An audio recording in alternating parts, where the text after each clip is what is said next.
Hello and welcome back to the BSR GT Sprint Cup here on BSR TV, streaming live on YouTube.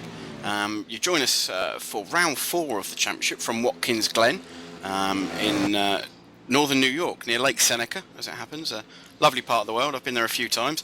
I am Marcus Naris, and joining me this evening is Jake Cameron. Evening, Jake. Evening. Interesting race 1 for those of you that joined us for race 1, and thanks very much for joining us for race 2. What we saw is a race that was very much dominated by what I'm going to politely dub the unusuals, a bunch of people that we haven't really seen running at the front in any of the BSR events, but what it has done, it's really shaken things up. And as this fledgling championship finds its feet and we get into and through these early rounds, it's really anyone's game. An interesting race 1, Jake. You saw more of it than I did. Certainly not the result that I, and lots of the regular BSR drivers expected. No, definitely not. It was an interesting one to say the least, with George Wright obviously taking them 2 spins. Championship leader, no longer anymore though. Drops down into P2 position in the championship. But at the top, Sanchez, Jean Sanchez, we were definitely not expecting that. Anyway, I could say the least. He definitely pulled everything out of the hat to bring that one home. He got past Oki Stokenberger in the early laps and managed to just pull away, and that gap stayed at about 2 seconds throughout the whole race until the last lap when Alan Tessier managed to get it down to more 0.7 seconds. So definitely a close one at the top throughout that. I think there was 1.5 seconds separating the top 5, which was a real close gap, to be honest, for the top 5. But definitely looking down the field as well, we saw George Wright 33rd position. Linus Bostrom only managing a P15 in that one, so not the best race from him. So them two top championship people that were leading the championship going into race 1 now obviously dropped down, so it's going to have to play a big effect in this second race and maybe going through the series if they can maintain at the top, or if this is going to be their form throughout the rest of the season, or last week was how they want to run throughout the rest of the season. Yeah, so just to keep everyone up to date, we've had Steve, the championship elf, working hard in between the races, bringing together the championship standings as they are now. So if we have a brief look at the championship standings after that first Watkins Glen's International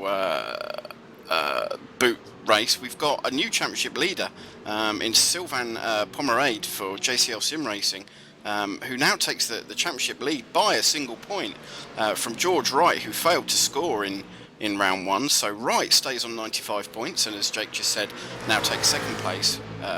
Pomerade 1 point ahead of him, so he leads the championship by a single point going into round 4. Alain Tessier, who has been Mr. Consistency, 3 top 10 so far in the championship, a further 1 point behind in 3rd place on 94 points. So the first 3 drivers in the championship now literally separated by a point each. Linus Bostrom, after what for him will be a very strong performance, still nursing a broken arm, of course. He'll be reasonably happy with his race 1 result, bearing in mind what happened to George Lee Wright and some of the other guys that were around him. Michael Stephen didn't have a very strong race. So Brostrom's 4th.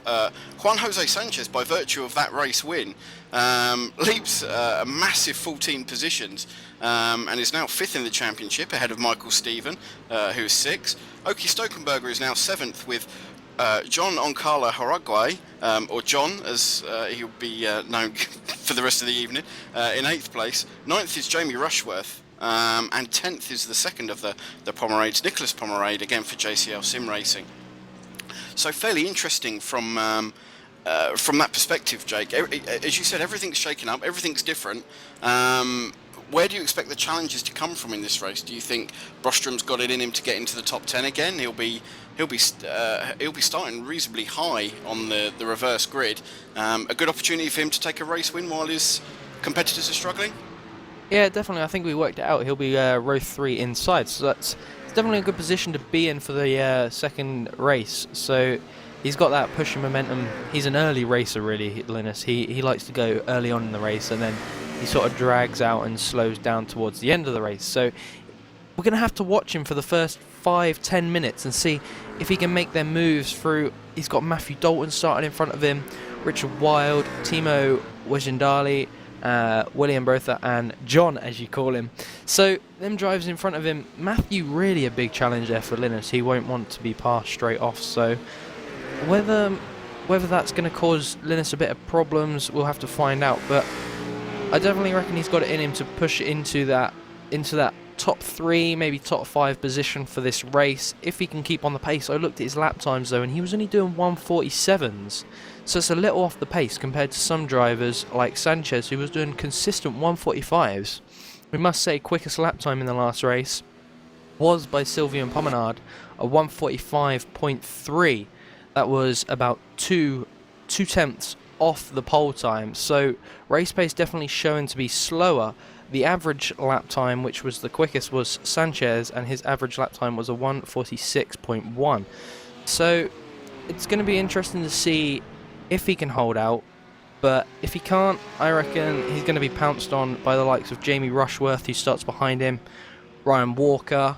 You've also obviously got Oki Stokenberger, Alan Tessier, and Sanchez there. So, but they're going to be under force from the drivers that didn't finish in the top 20, like David Baker. Obviously, George Wright didn't finish in the top 20. So, Ashley Sutton as well. So, it's definitely going to be interesting.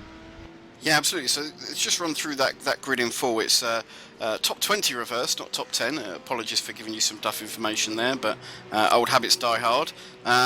So on pole position, we've got John Onkala Juriguay, John.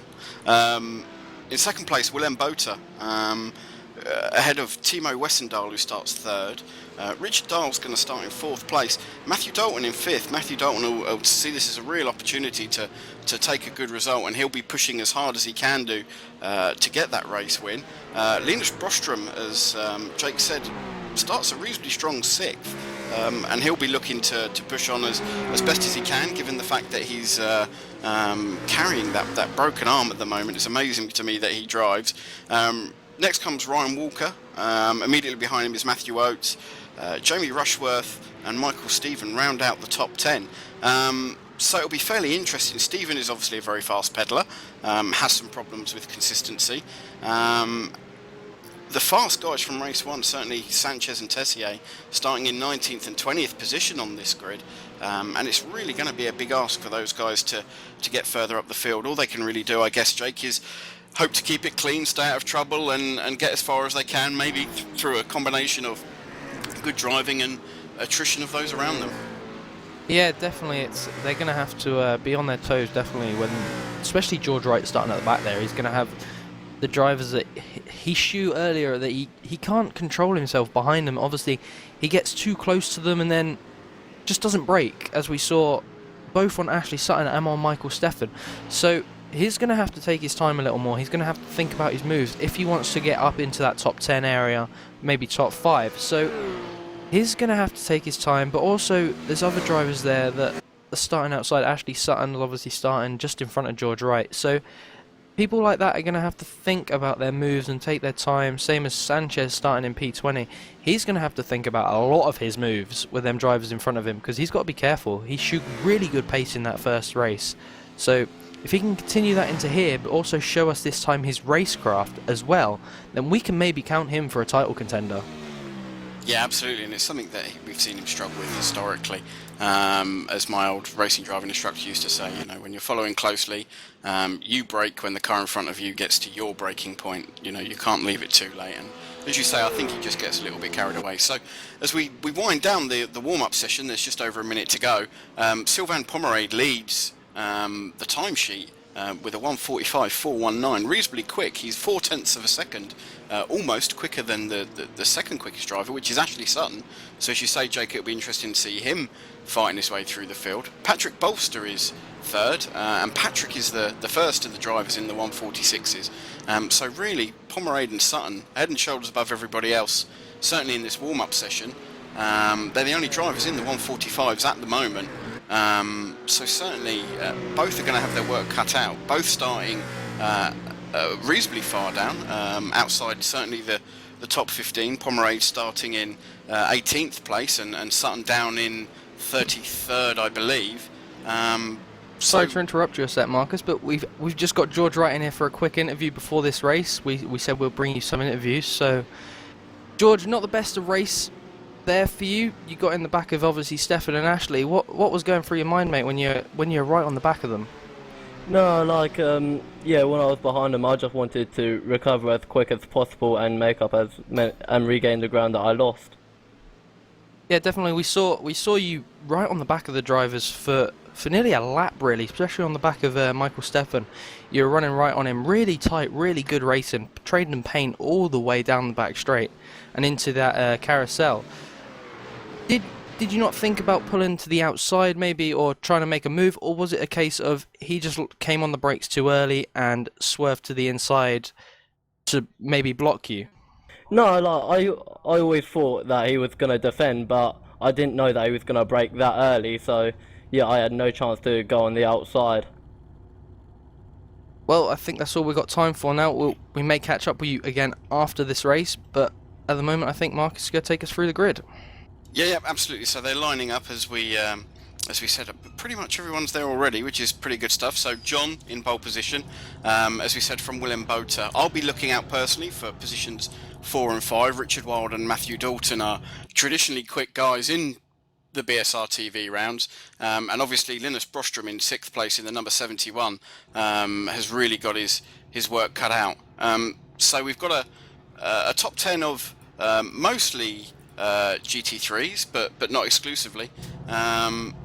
Be interesting to see how this one shakes out as everybody gets ready on the grid. Certainly, John Onkala Juragwai will be keen to get away as best as he can do, and he leads them away now on the green flag lap. Hopefully we won't see anything silly, Jake, in the green flag lap. We've had a few incidents in the past where people have managed to get together, but hopefully we won't see anything like that this time round. Hopefully not. Also, Matthew Dalton will move into that 3rd position, I think, maybe even further up the grid, because Richard Wilde did not grid.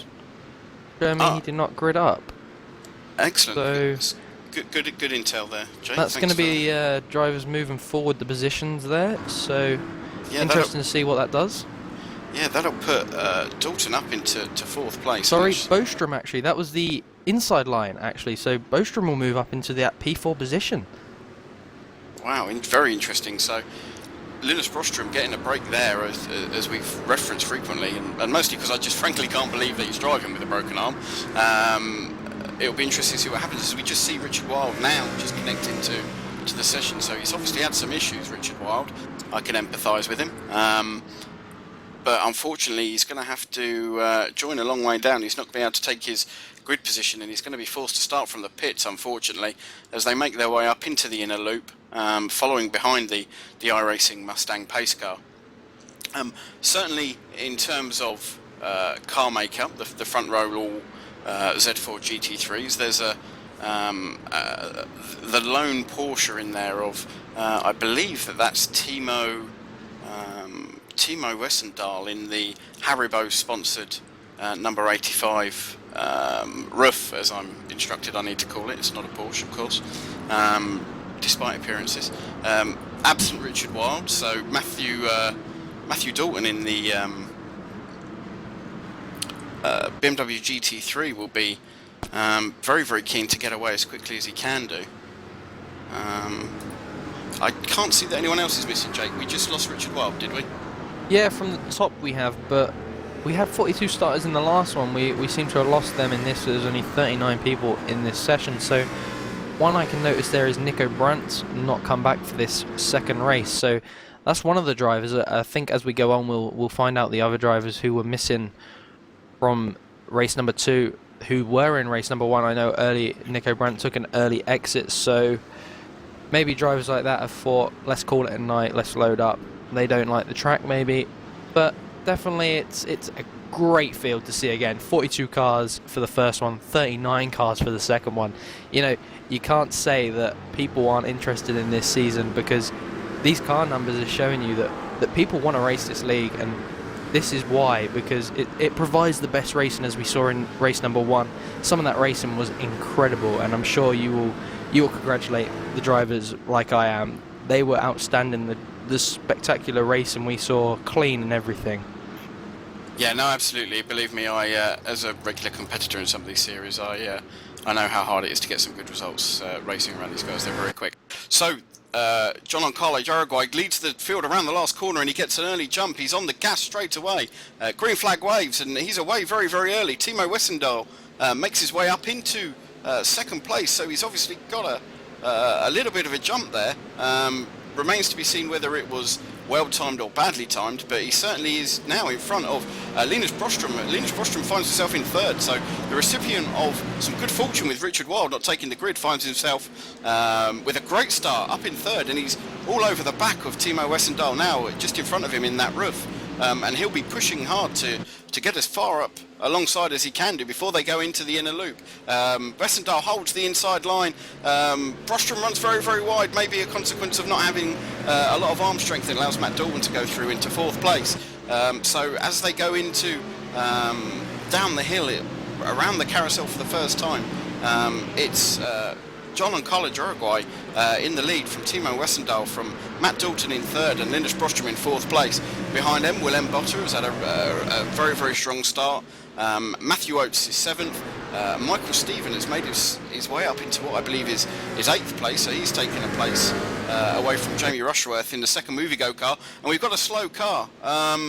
I'm not sure, I can't see who that is. Can you see who it is? Yeah, we all got through turn 1 and 2 and up the hills fine, but we got into the inner loop, and that's where we saw the first of the spinners, which was Ryan Walker. He got it wrong on the exit of that bus stop. Cyril Walker, the cause of that, then got spun into the downhill carousel along with, I'm not going to get this right, I'm going to pass on that one, but him and someone else came together, and that all happened in front of George Wright, someone that's obviously pushing to go forward. So George was very lucky there to avoid it. I was watching him from the start, and he's using his head in this race. As I said, he needs to calm down a bit and just take things on the chin and think, I don't need to be silly. I can leave a gap to the car in front and then pass. Not run right on their back bumper and try and allow and pressure them into a position when he knows he's got the pace to get by. So definitely George using his head in this one, which is very interesting, but everything up front, we still see the pole sitter lead the way, so that's definitely interesting. Yeah, and a bit of drama up front. Linus Brostrom he slowed halfway through that lap. It was his car that I saw slowing dramatically. I'm not sure why. And he's in pit lane. He's just pulled into the pits and he's parked it, so I don't know if he's struggling. There's certainly no contact. He may be struggling with his injury, and indeed he's retired from the race, and there's no obvious reason why, so it'll be interesting to find out from Linus exactly what happened there. He was running very, very strongly in fourth place halfway through that first lap, and just going down into the boot section, he got right out of it, right off the gas, and slowed right down and just drove it back to pit lane. So interesting implications for the championship there as we lose Linus Bostrom very, very early on, and he obviously won't take any points at all from this second race this evening. Yeah, definitely. Whether that was just a battle with Matthew Dalton and he's maybe pulled the wheel too hard and jarred that arm that he's broken, we'll have to find out later on. Obviously, we'll be in contact with him. But that's going to definitely mix the championship up again. George Wright is going to see that. He's going to see him leave the session. He's going to want them points, you know. He's going to want to move through the field. So that's definitely going to be interesting. But Jamie Rushworth and other drivers there, Sylvian Pomenard, he's going to see that as well and think, I can extend my lead now. George Wright, he's many positions. He's 10, 13 positions behind Pomenard, so he's going to see that and he's going to want to extend that lead at the top of the table as well. But Alain Tessier is not going to allow that. They're both sitting 18th and 19th, so that battle's definitely going to hot up as we go through this one. So as we look at the race, the big battle at the moment in the race is for fourth and fifth place. Matthew Oates is manfully holding off Willem Boter. The guys at the front have got away a little bit, but certainly Matthew Oates in fourth place has been holding up Willem Boter, and it's allowed Jamie Rushworth in the number 31 Movie-Go GT Z4 GT3 to catch right up. So we've got a three-way battle now. You've got Matthew Oates at the front in the number 4, carrying the traditional BMW M-Power livery. Immediately behind him is Willem Boter in the number 302 car, and tucks right up behind Boter, literally under his rear wing as there's a slight bump. Oates just gets the smallest of love taps from Boter, who does the right thing and gets right out the throttle Rushworth behind is smart enough to see that happening, and he gets out of it as well. So what could have been a serious incident there, the guys recover from. But what this is allowing to happen is Chris Keogh, who's currently running in 8th place, and he's leading a train of himself, Patrick Bolster and Michael Stephen, Ruben Velasco, Nicholas Pomerade, Sylvan Pomerade, and pretty much everyone else. It's allowing them to catch up. And they're really pushing hard. Fabio Gonzalez and Oki Stokenberger are ensconced in a small battle there, but certainly Botha and Rushworth now locked in a battle. Oates has managed to get away by about half a second by the looks of it. But this is going to get closer and closer and closer as Chris Keogh, as they cross the line to begin the 4th lap. Chris Keogh now has caught this battle, and Rushworth is having to divert his attentions from trying to attack Botha in front to defend from Keogh. Rushworth takes a very defensive line there, and he's very, very slow out the corner, and this is pretty much all straight up the hill here. You're flat to the floor in these things, and Keogh has certainly got a run on that number 31 machine, the Movie Go Z4 GT3 of Jamie Rushworth, as they come onto the long back straight on the run up to the international loop. And again, Jamie Rushworth is having to defend hard to try and keep Chris Keogh behind him. Yeah, definitely Jamie there under the brake, and he gets it. He runs a little wide though. Keogh right on his back bumper coming into the carousel. He looks to the outside, but now Keogh's got to defend from Bolster. Bolster's right into this. This is going to be a brilliant battle here for the top 10 position. While this is happening though, Jamie and William Botha's gap has extended to about a second now. So it's allowing that top 5 places to just pull away from the field. This is definitely going to make this race very interesting because the drivers are all catching up now. Believe this, there's 3 seconds, should I say, separating 6th to 14th. Now that is incredible, and that could lead to some brilliant racing as we see Keogh try and go up the inside of Rushworth. I think he's got him. He's holding it. Rushworth's got the insider into the uphill left-hander. Seems to be Keogh's going to lose out here to Bolster though as they come into the final turn. Jamie Rushworth comes together. They come together. Keogh comes off worst. Rushworth spins as well. It's all gone wrong. That's not what you wanted. The drivers were using their heads and they've just come together. Chris Keogh there retiring as well, so that's going to send him straight back to the pits, but Rushworth waiting for the traffic to go past. It's definitely not what you want to see there, Marcus. Yeah, absolutely, and that was just a case, unfortunately, of 2 guys not giving each other enough racing room there. I mean, it is tight in there, and it appears a hell of a lot tighter than it actually looks as you go through the corridor that's formed by the catch fencing, which gets very, very close. Of course, you're going over a bridge section there, and I think maybe, yeah, just looking at it again, it just looks like they've got too close together, and it's a real shame for those two. They were having a great battle, but fortunately they didn't take anyone with them. As we go back to what is now the battle for 6th and 7th place, so Bolster and Stevens survived that incident miraculously. They didn't get taken out, and cars spinning across the circuit in that tight, walled, enclosed section usually leads to bigger accidents, but Bolster now finds himself in, I believe he's going to be running in, 6th place now, and he's going to have to defend hard. He's got a train of cars that begins with Michael Stephen behind him, and what that accident has done is meant that everybody behind that accident had to get all over the brakes to prevent themselves becoming part of that incident, and it's really closed it up. And as you were saying, while the guys at the front tend to run away, we've now got just 4 seconds covering 6th to 16th place, so we've got a train of 10 cars, and these guys are they're not going to be patient, they're not going to be waiting. As I say that, Sylvain Pomerade is having to defend is having to attacking Oki Stokenberger in the white machine straight in front of him, and I think there's going to be battles all through this train, all the way through the race. Yeah, definitely. This is some section of the race that you want to watch. We're now just 5-6 minutes into the race on lap number 6, and we've already seen this group develop where you've got the front 5 who can run out. As we see 3 wide there through turn 1, that was incredible. That was absolutely incredible. Bolster, Stefan and Ruben Velasco, 3 wide there, coming out of turn 2 as well. That was an incredible move there by Stefan to get around the outside. And apologies to cut across you, but Matt Dalton's just had a stab at John O'Carla-Dragway for the lead on the inner loop, that chicane just before the carousel, and Dragway's very aggressive in defence, keeps his car in a very straight line, runs very deep into the corner, and forces Dalton wide. Dalton does the right thing and decides that he's going to drive offline, but it's put him in a position where he was parked right up behind the number 11 lead car, and he's now under significant pressure behind from Matthew Oates. Our championship leader has just taken a knock as well. He got into the side of Sanchez down through the downhill loop. That put him into the wall. That gave him a little damage. That's going to lose him a few positions. We were just saying a minute ago, 4 seconds separated 4th to 16th. So he's definitely lost a few positions. He's probably back into that about 16th, 17th position now. He runs behind Matt Malone. So he's back into 22nd position after one little mistake. That's not going to what he wants for the title chase. But Oki Stokenberger has managed now to pull away. But Sanchez hot on his heels as they try and gain onto that Nicolas Pomenard and the Ruben Valesco battle. This race is just getting better every single lap, Marcus. We look through the field again, and as the leaders pass the line, Matthew Dalton a second away, but we look and the gap is down to about 2 seconds between 5th to nearly 15th. This is incredible.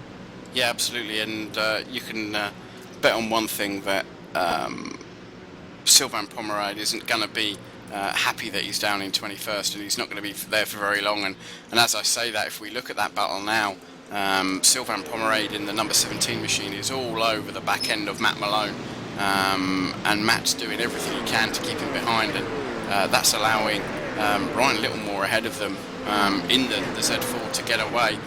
Malone having to defend very, very, very hard, and he just keeps Pomerade behind him as they go through the inner loop. Cuts the inside curb. It'll be interesting to see there whether he'll take a slowdown penalty. He took a big cut, and indeed he's let Pomerade up the inside, so I can only assume there that Matt Malone may have picked up a slowdown penalty. He's cut right across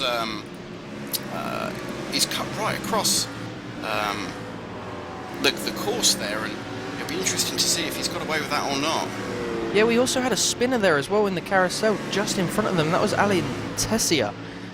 Sure, we'll have a replay of that on your screens in a minute. Drivers making evasive action there to avoid it. That was some good evasive action from Sanchez and people behind him, etc. But Sanchez now up the inside of Nicolas Pomenard as he spins. They get together. That allows Fabio Gonzalez through, and also Alan Tessio through again. This race is incredible. We've had a lot more contact in this than what we did in the first one, but Sanchez up the inside. It looked like Pomenard closed the gap on him. George Wright got through there as well, so that's going to put George Wright up into the point scoring positions. So he'll definitely be happy that some of these incidents are helping him push up in.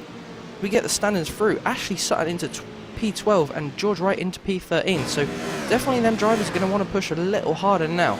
But as we look to the top again, Matthew Dalton all over the rear end of John as they come up into the bus stop now. John defends the inside. Matthew Dalton pulls to the outside. Will he get him under braking? No, he won't. John overshoots it. Oh, he runs wide again. Matthew Dalton all over the back again. Comes to the outside again. Cuts to the inside. Not going to be able to get that there, Marcus.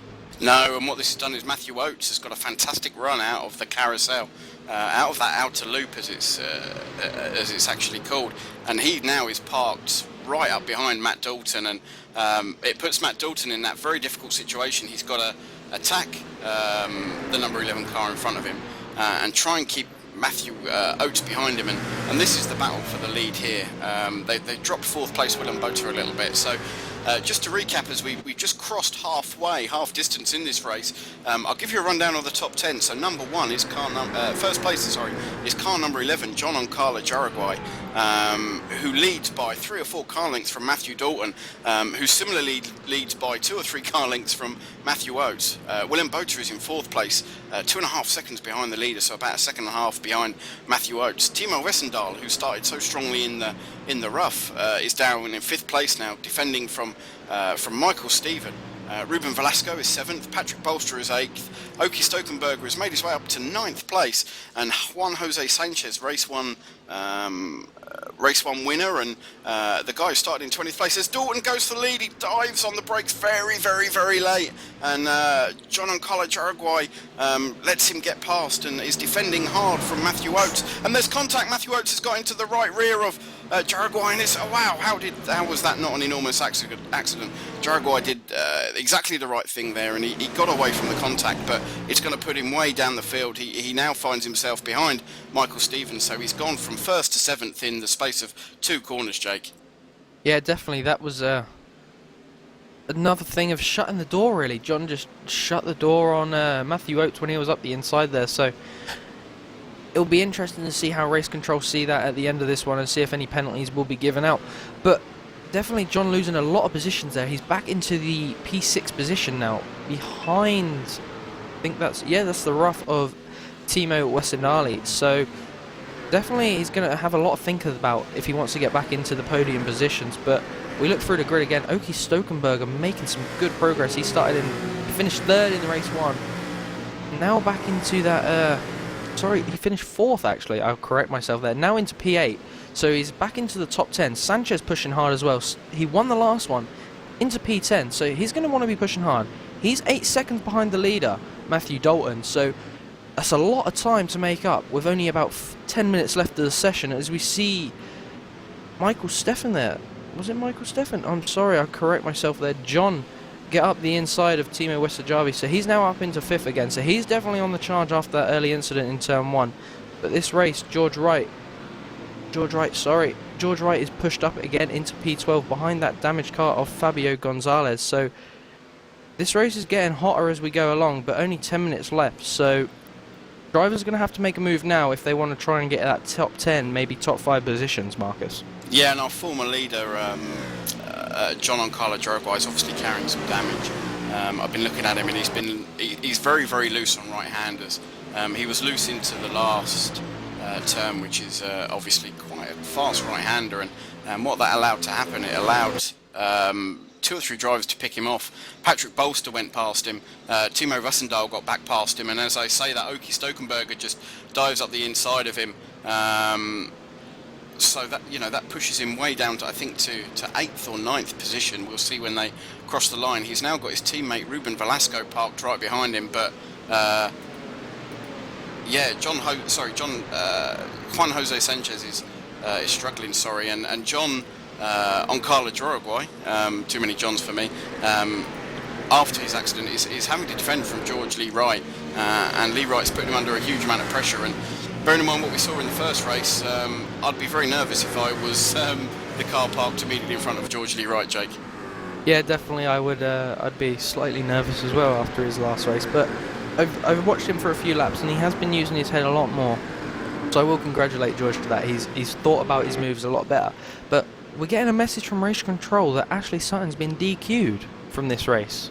Yeah, well, he appears to have disconnected. I mean, we can only speculate. We'll see, obviously, at the end whether it was through a disqualification. But that's a lot of incidents in a very, very short space of time. If he's been disqualified with what would have been about 9 minutes of the race remaining when that happened. So yeah, it'll be interesting to see if he's had a problem and decided to park it, or he has indeed been disqualified. Course, and he didn't serve his black flag for cutting the course and didn't slow down. So that's very interesting, because normally drivers would rather slow down and take it, but obviously he's risked it a little long, and he's got that black flag and been disqualified from the race. He goes along with Brelly Symes, who's also retired from this one, Linus Bostrom, Tom Ward, Chris Keogh, Jamie Rushworth, Adam Wright, and Roman Butala. They're all your retirements, along with Ashley Sutton, as we mentioned. They're all your retirements from this race so far. So nutrition definitely taken more of an effect in this one than the last one, Marcus, as we see 8 cars out of this race.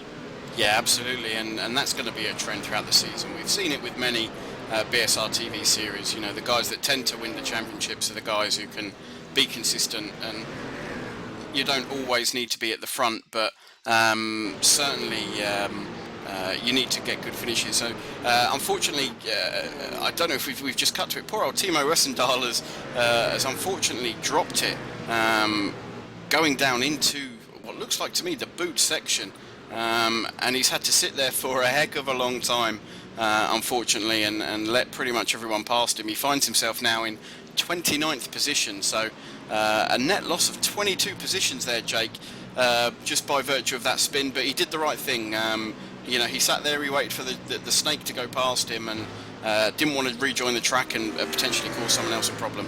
Yeah, definitely very unlucky for him. He's been running a good race so far in that rough. The only one, should I say, that we've had running in the top 10 for both of the races at Watkins Glen. So I definitely feel sorry for him. He had that car as well. He could have pushed and continued for that top 10, maybe top 5 position, but now that's all come hurtling down on him. But there's another driver we must mention as well. Our championship leader after round number 3, Sylvain Pomenard, is in last position. He's sitting in 31st.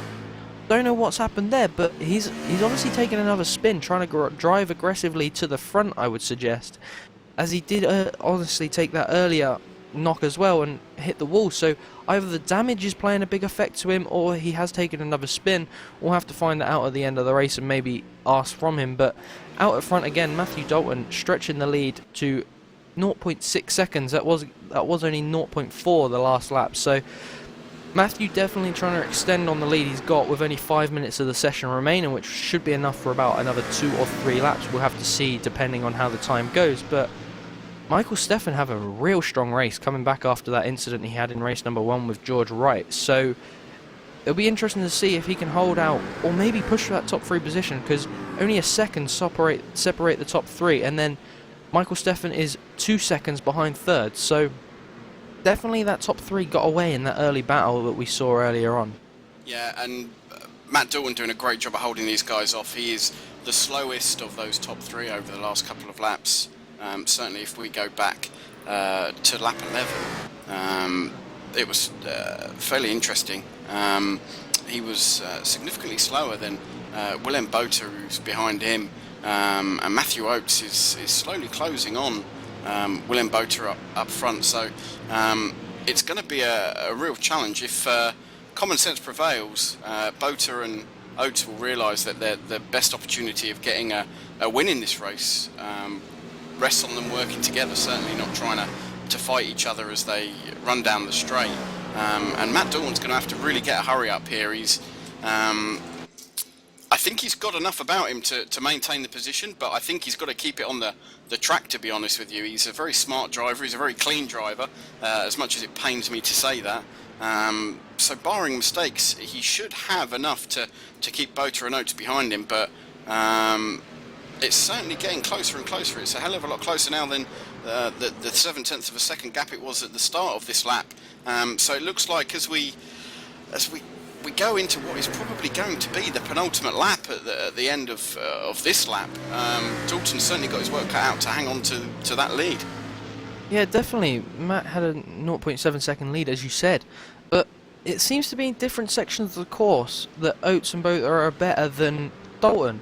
Dalton seems to be better in the end section of the course. As I'm looking now, he seems to have stretched the gap up, going up the hill, coming into the final 3 bends. So this is definitely going to be very interesting battle to watch for the win. So for the end of the race, it means we've only got, I think we could only have 1 lap left.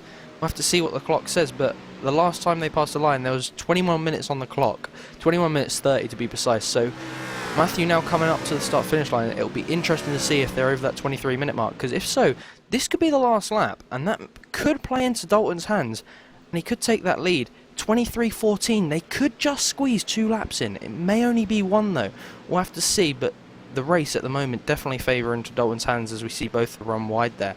Gives Oates a little more of an extension onto his back bumper. Yeah, it's going to be touch and go as to whether this is the last lap. These guys are running 146s, and according to my screen, when they crossed the start-finish line for that last time, there was 142 remaining in the race. So this certainly could be the last lap. So it may be last chance saloon for Willem Botha, and as I say that, he takes a lot of speed into the inner loop and outbrakes himself a little bit on the exit, very fast in, a little bit slow out, and it allows Dalton to pull away, and he certainly appears to have a reasonable gap. But as you correctly say, Jake, he's he's not as quick in this section of the circuit. He doesn't seem to be as good on the brakes, certainly as Botha behind him. And he's going to have to be very, very careful that he doesn't give Botha a sniff, because if he senses half a chance, Botha's surely going to take it as we go into what is likely to be now the last 4 corners of this race. And Botha's falling behind Dalton a little bit. He's defending hard from Matthew Oates, and Matthew Oates, I think, can sense that there might be a chance of a second position. We'll have to see how willing he is to potentially sacrifice a podium for one more spot. And it's very much line astern, very much as it was, but Oates gets better drive than Botha out in that corner, so Oates in 3rd place is certainly going to be looking for 2nd place. Dalton now has pulled away significantly at the front, certainly has a good 10 car lengths on these 2 guys as we go around the start-finish straight, the last turn onto the start-finish straight for what is likely to be the final time, and it's, as you were, Matt Dalton in the lead, William Botha in 2nd and Matthew Oates in 3rd, and they're still racing by the looks of it. So yeah, they did absolutely get one more lap in, so this certainly now will be the final lap, Jake. Yeah, but when they come across the line though, I see Matthew Dalton's time was a 25:00.566. Surely that must be the end of the race. Is that not iRacing telling us something there? Surely that is the end, but we've been told this is now the last lap, so they're definitely going to push, as the gap is now down to about a car length as they come through the bus stop, down into the carousel, but Dalton has much better acceleration out of the carousel. Into the carousel, shall I say. Coming down now into turn number 8. Oates looks to have given up now on that 2nd position charge.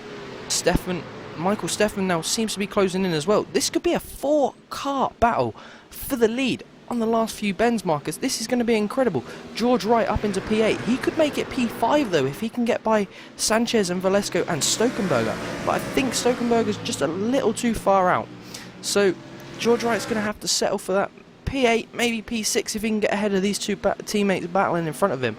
But Matthew Dalton having to defend hard as he comes up the hill. Last 3 bends, I think he's got it, Marcus. I really think he has. Yeah, I think he's done enough, and it's a good job too. I wouldn't want to be anywhere near Matt Dalton if he'd have lost the lead of this race on this last lap.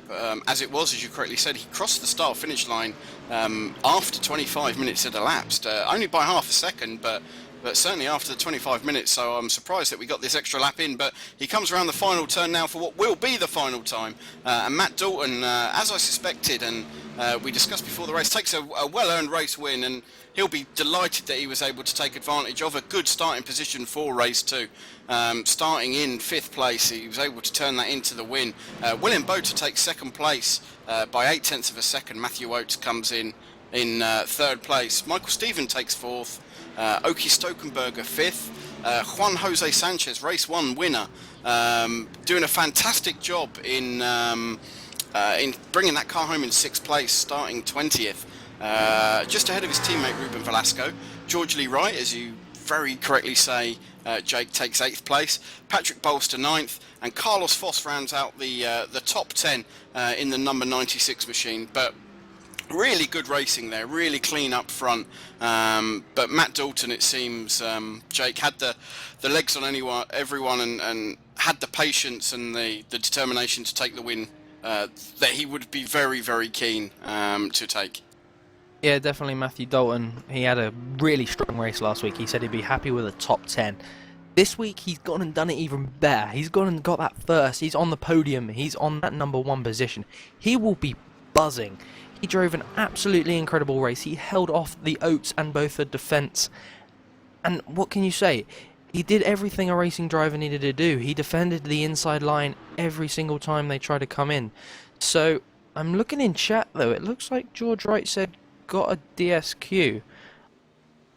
No, he's on about Ashley. I thought he was on about himself there for a minute, I was going to say, but looking at the results there though, we see Sylvian Pomenard got into P27, so definitely an interesting race for him, as we say, as we're now joined by Matt Dalton, race winner. Congratulations, Matt.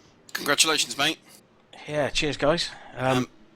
So good race there. You managed to hold off all comers, got a little bit fortunate with some contact that allowed you to sneak past into the lead, but after you got there, no looking back. No, absolutely. I knew on the start, if I got a good start and was able to get after the guys in front, that I had a bit more pace than I was able to show in the first race, because had a little bit of damage from early on in the first race. So, yeah, I thought if I could get in front and get a bit of a gap, I'd be able to keep going. But man, I'm well chuffed for that. I'm not going to say what I was shouting into the microphone at the end of the race, but I can easily guess.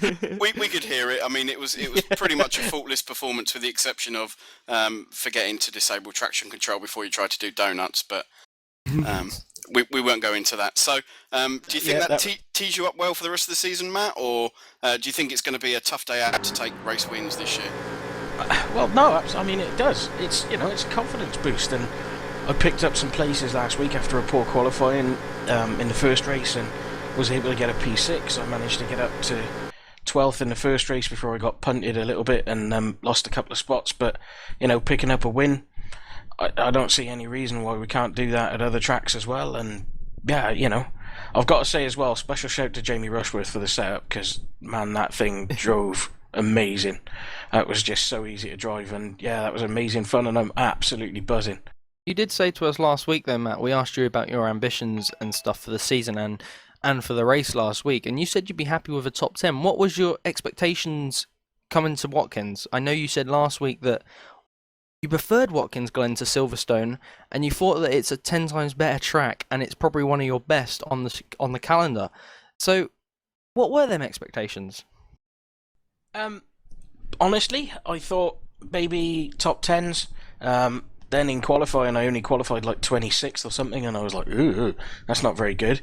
But again, if I keep my head and just stay nice and sensible and take my time and see let what's going to unfold in front of you, basically. I think with this sprint series, you get a lot of quick guys coming through from behind who sometimes try a bit too hard to make some really aggressive moves, and they trip over each other. So, I just thought, keep myself clean. If somebody comes up behind me and is quicker, let them go, latch onto the back of them, and just try and pick up places that way. And it worked in the first race, and then for that one, yeah, I thought I could get into the lead at some point, but I honestly expected some of the quicker guys to come through a bit more. But no, it just worked out really, really well. And for the rest of the season, yeah, I don't see why top 10's a possibility. And if you can consistently pick up top 10's, I think you're going to be in there or thereabouts at the end. So. Yeah, definitely. Going into that one, though, after race number 3, you were P5 in the championship, unless these have actually been updated. I think they have been updated. You may now sit P5, should I say. Yeah, they have actually been updated. I will correct myself, yeah. You are now P5 in the championship. Not far off the leaders. You're only 15 points behind George Wright, who sits at the top. So that's only really one better race than George and the guys above you. And you could be up there leading the championship, Matt. Is that something you thought of at the start of the season that you could be doing? With the guys in this field? No, not a chance. I don't know, though. I mean, like I said, anything's possible. If you can keep your head clean and you can pick up decent finishes every week, I think the nature of this series, that will pay off. You're going to need race wins, that's for sure. I've got one year. Hopefully I can pick up some more another time. But, I think the main thing is to make sure you finish as well as you possibly can. And so far with this series and this car especially, I seem to be able to pick up consistent results. So I'm not going to say never, because you don't do that. We're all here to win it. Yeah, definitely. But correct me if I'm wrong here, but I think you're still making the record breaks as well. You're breaking records because it's 4 different winners in 4 different events, and I don't think that has been done yet in this series. So you've made another record, Matt. You've broken a record. So not only have you won, you boasted yourself in the championship, and you've broken a record, mate. So congratulations. Yeah, congratulations, Matt. It's a great result for you, buddy, and hopefully you can get a win in the next couple of weeks, because I'd like to see those donuts pulled off properly. Yeah, I mapped the wrong button on my my T500 Ferrari wheel, so I was hitting the pit limiter buttons. Brilliant. Well, thanks. You can't give excuses out, Matt. Don't give excuses out. I've got a catalogue full of them. Don't worry. Plenty more to come. So thanks very much, Matt. Thanks for taking the time to talk to us. So that's Matt Dalton, your race winner in this 4th race, and as I'm sure Matt would say, he's happier than a bag of kittens in a children's nursery. If you want to hear more of Matt's infinite, I'll say, wisdom. Make sure you join us for Monday night Skip Barber Racing here on BSR TV, where Matt takes the role of co-commentator, and he's always got, as he says, he's always got a lot of excuses and a lot of anecdotes. It's always worth listening to Matt. So there we go, Jake. Another reasonably successful evening, I think, of BSR GT Sprint Cup racing here from Watkins Glen. As you said, 4 rounds, 4 winners. A lot of surprises in terms of the quick guys running up front. Anyone in particular stood out for you as a star performer this evening?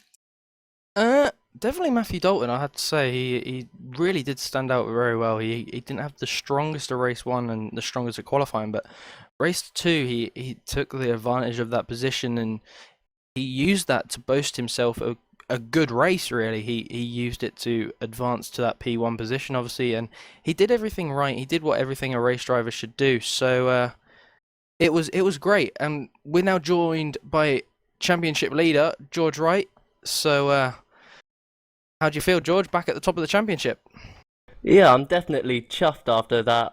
After the first race, I thought I'm definitely not going to be in the hunt for the championship, but the recovery drive in the last race from 33rd to 8th really helped me out. Yeah, definitely. That was I watched you for a lot of laps in that, and to say the least, you were using your head a lot more in that. You weren't so close to people's bumpers, really. You were leaving that bigger gap and using your head as a race driver should. You showed a little more racecraft than what you may have previously. So has that made up for a poor race 1? Yes, definitely. Yeah, I lost a good amount of points in the first race, but I regained some of that loss in the second race, and I'm still leading the championship, as you say. Yeah, and indeed, George, you come out of this evening's racing with a bigger lead. Come out of race 4 with a bigger lead than you had going into it. So you're obviously delighted. You've come into the evening leading the championship. You're going out of the evening at the top, and surely you'll just be hoping that you can keep doing that as the race meetings tick by and still be there at the end of the season. Yeah, definitely. I do think that consistency is a key in this championship, and finishing in the top 10 consistently will help secure the championship at the end of the season. Well, obviously, your major contestant going into this in second position was Linus Bostrom. He had a DNF in the second race and not really the strongest of first races, so he's dropped down the order now. He's now in 9th position in the championship. So who do you see your other contenders are for the rest of the season? Will you see Matthew Dalton, maybe Michael Steffen, Oki Stokenberger? Who do you see as a competition? Well, I think everyone in the top 10 is very quick, but if I had to choose 1 or 2, I would have to say the 2 Pomerad brothers. Definitely Yeah. Sylvian not having the strongest of second race either, so we'll have to see about that one towards the end of the season. Yeah, they're very quick guys, and they race in a lot of. I know they race in a lot of other GT leagues successfully on the iRacing service. So certainly, George, will be looking over your shoulder at those guys. But looking forward, obviously, you're well ensconced now in the eBay team. Are you getting lots of help and support from those guys, or? Yeah, definitely. They're really helping me out with setup and how to improve my racecraft. Excellent. Well, thanks very much for taking the time to talk to us, George. It's good to hear from you again, and a fantastic drive, as you say, from way down deep in the 30s to finish in 8th place is a fantastic job. So thanks very much for joining us, mate. Yeah, no problem. Thank you for having me, yes. So there we go. That wraps up another fantastic evening's racing here on BSR TV, streaming live on YouTube. We're through 4 rounds now of the BSR GT Sprint Cup Series, and as Jake mentioned earlier on, we've had 4 different winners, lots of surprises in terms of top 10, top 5 finishes, some of the usual names not there, so certainly as this season unfolds, it's going to be very, very interesting, and hopefully you continue to join us. Please join us first of all on Thursday night for the BSR TV Touring Car Championship, always a popular one. I'll be polite and call it incident packed, but it always produces good racing and excitement. So please join us for that here on BSR TV, streaming here live on YouTube on the BSR TV channel.